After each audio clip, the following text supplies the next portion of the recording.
бүгүнкү күнү Бишкек Торгарт автомобильный дорога бургум келет.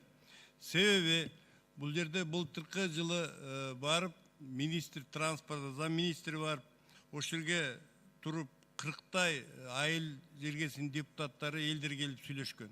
Ошондо жана ат баштан ары Торгартка чейин, Кытайга чейинки жолдогу экиге бөлүнүп атат. Ашыбек Мойдонович карап койсоңуз жакшылап жасап алсаңыз, анан ал жерде жол бөлүнүп, ана кышында ортосуна жик кеткен.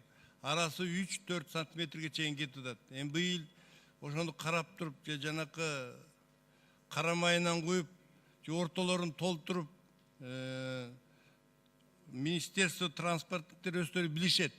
Былтыр булбулдай сайрашып, тили менен Кытайдын чебин куруп бүтүрөбүз деген.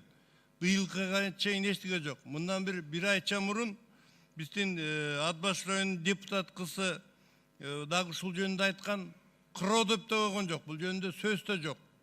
Бул эмне Нурлан Исакбекович, поручение берсеңиз, поручение правительствого берип, ошол жолду карасын. Бул өзү кыргызча айтканда жол абдан керектүү жол. Ал жолдон Кытай Республикасынан бияк эмеге чейин, Кыргызстан, Казакстанга чейин жол кетет.